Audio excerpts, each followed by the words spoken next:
Yo quisiera hacer una acotación importante. Eh, Muchos se han quejado de que este regreso a una mayoría calificada por parte del partido en el poder equivale a lo que ocurría en México hace 40, 50, 60 años con los famosos carros completos del PRI.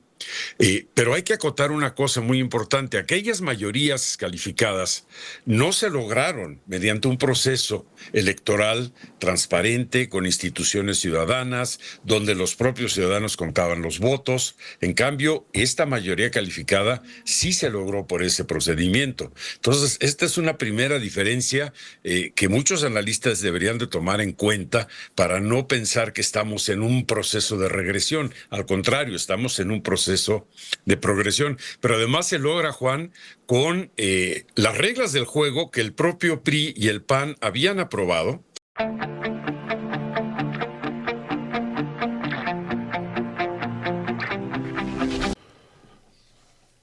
Vamos a ir a la información de última hora.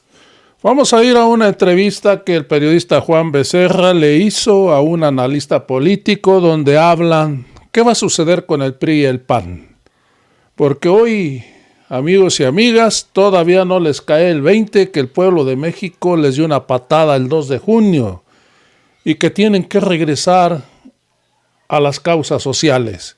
Tienen que regresar a visitar al pueblo de México porque ellos creen que se arreglan los asuntos en los escritorios, en lo oscurito, y que el pueblo de México va a estar al servicio de ellos. Hoy quedó demostrado el 2 de junio que el pueblo de México ya no cree en sus mentiras. Vamos a ir a un video también donde Damián Cepeda nos explica por qué se bajó de su aspiración a ser dirigente nacional del Partido Acción Nacional. Vamos a ir a otro video donde Alejandro Moreno le preguntan que si ya le avalaron su reelección el Tribunal Electoral. Amigos y amigas, vamos a ir a toda esa información. Vamos a empezar por la entrevista donde Damián Cepeda explica por qué se baja de su aspiración a dirigir al partido del PAN. Vamos a ir a este video. Yo estaba interesado en encabezar esta etapa del PAN, no por un tema personal. O sea, yo ya tuve el honor de ser secretario general 2 años y dirigente 1 año. Entonces, no era ese tema. El tema es que creo que a México le conviene tener una oposición constructiva, responsable. Siempre, en todos los regímenes, conviene tener pluralidad de ideas. Y me parece hoy que la oposición está muy debilitada. Y dentro de esa oposición, el PAN. O sea, yo hablo de mi partido, no tengo por qué hablar de los demás. Me parece que hay una crisis evidente, brutal. El resultado creo que fue desastroso, visto desde el PAN. Es claro que hubo un rechazo de la ciudadanía como opción, digamos, para encabezar el país. 60% de los votos Morena y sus aliados. Ya platicábamos del territorio nacional, como en 23 estados lo más que se logró ganar es un distrito federal. De hecho, en la mitad del país, 0. Entonces yo ante eso digo, oigan, pues vamos a impulsar un cambio. O sea, yo creo que el PAN hay que ponerlo al servicio de la sociedad. Y en esa lógica me interesaba participar y propuse... Pero los estatutos no lo permitían, Damián. Tampoco permitían que la elección de la candidatura presidencial fuera con un esquema abierto, y bien que se hizo. Estamos en política. Tú podrías hacer hecho un acuerdo político nacional en donde nos fuéramos por el país debatiendo, reflexionando. Perdón, dices replicar lo que hizo en su momento el Partido Revolucionario Institucional con una asamblea para modificar sus estatutos y a partir de ahí designar cuando hablé la elección de alto. No, ni a la esquina. El que lo está haciendo soy yo. No, ¿Algo similar o algo distinto? Yo digo que en la candidatura presidencial se hizo. No, bueno, sí, pero ahora para la dirigencia del partido, que no está en sus estatutos, el hacer abierta y lo mismo la militancia. Que se hizo con la candidatura presidencial. ¿En dónde en los estatutos está el esquema que usaron para elegir la candidatura presidencial? En ninguno. ¿Qué se hizo? Un acuerdo político, se sacó una convocatoria de consenso, pudimos habernos ido por el país debatiendo, voluntariamente sujetarte a una votación del ciudadano o una encuesta y después todos apoyar a esa persona en el esquema que los estatutos dicen. A ver, bajo ese esquema me parece que el voto de la militancia pues no está para nada excluido, se vendría dando a lo que se sumaría un voto abierto por parte de la ciudadanía. El tema es que ahorita no nos alcanza con la militancia. Mira, ¿Cuántos militantes tiene el PAN ahorita? Alrededor de 300,000. Es el una población de 130 millones. 0.2%. O sea, si tú aspiras a representar a millones de mexicanos, tienes que abrirte a millones de mexicanos. Una carnita asada, los juegas a todos, man. Y deja tú, además, con muchísimo respeto, los hay panistas libres, pero en su mayoría está controlado ese padrón, porque está cerrado, es como un sindicato, yo te decía, ¿no? Un club privado. Un sindicato de los de antes, no de los de ahorita, de los de antes, de los que tanto combativos. En cada estado hay líderes que tienen el dominio. Entonces, a mí, yo sinceramente creo que... Entonces no votan por decisión o por voluntad, sino por consigna. Por compromiso político, por afinidades, por lo que quieras, pero no es libre, ¿no? En su totalidad. Entonces, yo lo que digo es que eso no es lo que ahorita necesita el PAN para verdaderamente serle útil a México. Y lo que yo proponía era 3 cosas concretas. Primera, que se abriera a los ciudadanos y que votaran por encuesta o por votación directa, de manera tal que cuando escogiéramos al líder del PAN no fuera un líder partidista, sino fuera alguien que tuviera representación ciudadana. Vamos a ir a lo que dijo el dirigente nacional del Revolucionario Institucional, Alejandro Moreno. Vamos a escuchar la respuesta cuando le preguntan que si ya le dieron el sí los del Tribunal Electoral a su reelección. Vamos a escuchar qué responde el señor. Muchas gracias. Oiga, presidente, el aval del INE ya lo tiene en la bolsa de reelección. Mira, yo lo que siempre he dicho, y es que luego le digo que los medios, a mí me gusta, ya les he dicho, y de una vez se los comparto. A mí siempre me podrán preguntar todo lo que quieran, con mucho gusto. El tiempo es de ustedes. Yo con mucho gusto les contesto todos los que me pregunten. Nosotros hemos sido respetuosísimos siempre, y valoro mucho la pregunta, de lo que decida la autoridad electoral y de la autoridad jurisdiccional. Creo firmemente que en el caso del PRI hemos hecho un papel cuidadoso. A muchos les gusta decir muchas cosas, pero esa es la pluralidad, hay que escucharlos. Yo creo que el trabajo que se hizo en el partido desde nuestra Asamblea Nacional fue un trabajo pulcro, limpio, cuidado, apegado a derecho, cuidando y respetando la norma. Y luego hay 1 que 2, 3 despistados que no entienden cómo están las cosas, y yo creo que deben de leer la ley. Ahorita en estos tiempos hay que leer mucho la ley, la Constitución, las leyes reglamentarias. Nosotros vamos muy bien y nosotros vamos a respetar lo que decida siempre la autoridad electoral.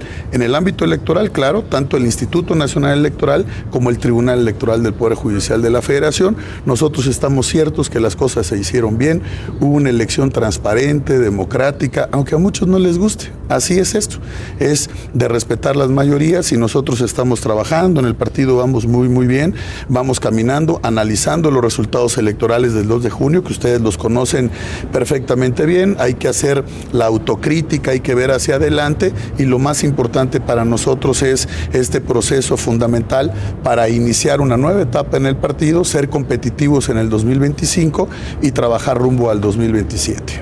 Gracias, presidente. Gracias, jóvenes.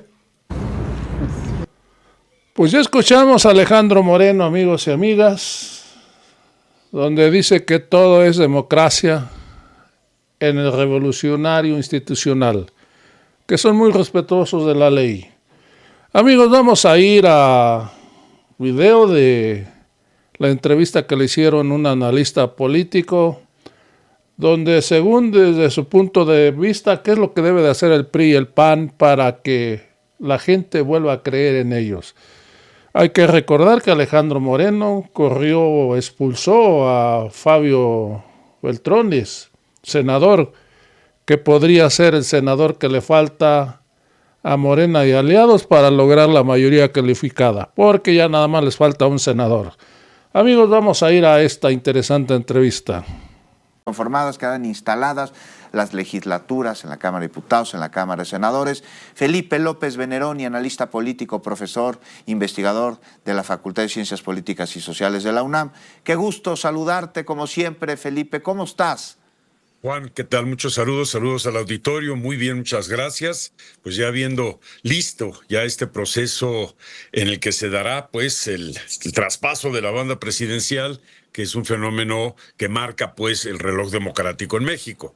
Entonces ha sido muy interesante ver esto y no sé, Juan, yo quisiera hacer una acotación importante.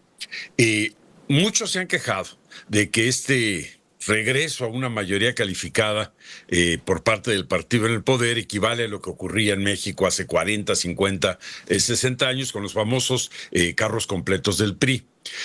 Pero hay que acotar una cosa muy importante. Aquellas mayorías calificadas no se lograron mediante un proceso electoral transparente, con instituciones ciudadanas, donde los propios ciudadanos contaban los votos. En cambio, esta mayoría calificada sí se logró por ese procedimiento. Entonces, esta es una primera diferencia que muchos analistas deberían de tomar en cuenta para no pensar que estamos en un proceso de regresión. Al contrario, estamos en un proceso de progresión, pero además se logra, Juan, con las reglas del juego que el propio PRI y el PAN habían aprobado y que luego se negaron a cambiar. Entonces, pues discúlpame, pero podremos no estar de acuerdo con la idea de que otra vez un partido en el poder tenga una mayoría calificada, pero se logró por la vía democrática y con las reglas del juego que todos los partidos habían acordado. Es mandato popular, ¿no, Felipe López Veneroni? Así de sencillo. Dimana del pueblo, como es su derecho constitucional. Ahora te pregunto, con la reflexión necesaria que tendría que hacer la oposición, pues de ver a su interior, me parece, ¿no? Y no estar intentando echarle la culpa a factores externos a ellos de la situación que tienen en cuanto a número de legisladores, plurinominales, directos, o lo que sucedió durante la pérdida de varias gubernaturas y por un amplísimo margen de la presidencia de la República. Parece que no están viendo adentro, le quieren echar la culpa a todos, menos hacer esa reflexión a su interior e intentar darse cuenta por qué cuentan mayoritariamente con el repudio del pueblo. Pues es un problema de autocrítica. Totalmente de acuerdo. Habría que decirle a los partidos de oposición que tienen que regresar al electorado, que no pueden hacer cónclaves y operar pues un poco como empresas o como consejos de administración donde se reparten los votos ahí en privado, sino tienen que regresar a construir una base de apoyo genuina, ciudadana, que realmente les permita pelear, luchar en términos democráticos con el apoyo de sus votantes. ¿Lo ves votantes. factible, Felipe? Porque mira, vamos con los procesos internos de renovación de dirigencias de los partidos, ¿no? Pues están muy alejados de un proceso en el que incluya a los ciudadanos. Ya vemos lo que sucedió en el PRI, ya vemos lo que sucederá en el PAN, en donde pues uno de sus cartas fuertes que implicaba renovación era Damián Cepeda, que ya se bajó de la contienda, de su intención, nos lo dio a conocer aquí, debido a que no hay un proceso democrático al interior del PAN para designar a su próximo dirigente. Pero pues yo lo veo muy complicado, Felipe López Veneroni, no veo esa reflexión necesaria dentro de la oposición, no veo que cambien. Ya ves que decían hace no mucho que el INE no se toca, y ahora, bueno, no solo lo quisieron tocar, lo quisieron manosear, Felipe. Esto es cierto, pero hay que recordar una cosa, Juan y amigos del auditorio. La oposición no se limita nada más a estos dos partidos que sobrevivieron, PRI y PAN, el PRD pues ya es anécdota, sino hay muchos ciudadanos, intelectuales, grupos, digamos, civiles, que no necesariamente están con el PRI y el PAN, pero tampoco están con Morena. A ese grupo social es al que yo me estoy refiriendo. Creo que estos políticos profesionales que ya están enquistados en los partidos no van a hacer ese proceso de autocrítica. Pero sí hay gente como José Waldenberg, gente que, digamos, pueden de alguna manera ver las cosas desde una perspectiva mucho más crítica y tratar de construir, insisto, una base de apoyo social. Podemos cuestionarle y criticarle muchas cosas a Morena y a Andrés Manuel López Obrador, pero lo que no podemos dudar es que logró construir algo que no se daba hace muchos años, que es una verdadera base social de apoyo a su proyecto político, a su narrativa de la 4T. Y esto me parece que es algo que tienen que tomar en cuenta quienes se molestan, se indignan porque regresamos, según ellos, a un sistema que ellos ya creían superado. Pero repito, no podemos comparar aquellas mayorías calificadas de los años 40, 50, 60 con lo que se logró en el 2024, ¿no? Oye, Felipe, y bueno, ¿cómo quedan conformadas las cámaras? Ahí vemos quiénes serán los presidentes de las mesas directivas. Ifigenia Martínez va a colocarle a Claudia Sheinbaum la banda presidencial de mujer a mujer. Y Gerardo Fernández Noroña, con quien conversaba yo el día de ayer, acabo de transmitir parte de esta conversación hace unos minutos, pues tendrá la labor de intentar pacificar la discusión cuando suba de tono, cuando generalmente a quien vemos enfrascado en estas discusiones es a Gerardo, ¿no? Es correcto, pero un detalle, Juan, que no debemos de olvidar tampoco. No hay que olvidar que el acto de Ifigenia Martínez no solo es, repito, de mujer a mujer, que es muy encomiable, sino es de aliado a aliado. Claudia empieza su vida política al lado, de alguna manera, de Cuauhtémoc Cárdenas, de Ifigenia Martínez, de otras personalidades, y todavía no aparecía en el horizonte López Obrador.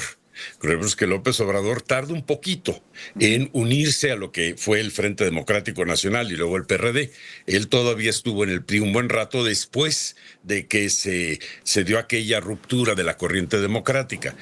Claudia está en escena, justamente con Cuauhtémoc Cárdenas e Ifigenia a finales de los 80, y entonces me parece un acto muy interesante que sea aquella antigua aliada, aquella mentora, por así decirlo, y ya vimos cómo Claudia también ha rescatado mucho la cercanía con Cuauhtémoc Cárdenas, incluso jalando a trabajar a su hijo dentro de su grupo político cercano, y entonces me parece que es un reconocimiento a ambas por los años de lucha. La transformación democrática la han hecho muchísimos grupos sociales, pero como que se había querido olvidar que precisamente la izquierda fue quizá la que más empujó para que esto se diera. Entonces, vamos a ver unas cámaras muy interesantes, un acto simbólico de traspaso de banda también muy interesante. Es este reencuentro, me parece, con Claudia, con sus mentores políticos, y vamos a ver también a un Fernández Noroña que en lo personal creo que se ha apaciguado mucho, ha madurado mucho, tiene una forma ahora puede ser muy beligerante, sí, pero como que ha también encontrado un tono de voz cada vez más claro, más preciso, Sí. Y ojalá que esto lo pueda usar en el Senado. Sin duda alguna, y además siempre ha hablado muy claro, ¿no? Y siempre con conocimiento, con una enorme cultura, es un gran lector y es un gran orador, es un gran legislador. Estaremos pendientes, Felipe López Veneroni, y ahí está la participación de Ifigenia Martínez, esta participación que es fundamental para entender al país el día de hoy. Totalmente de acuerdo. Y sin esta participación, México no sería el país que soy, sin la participación de Ifigenia Martínez. Felipe, te mando un abrazo y seguimos conversando, ¿vale? Muchas gracias, igualmente muchos saludos. Y mañana pendientes del sexto y último informe presidencial del presidente de la República, Andrés Manuel López Obrador.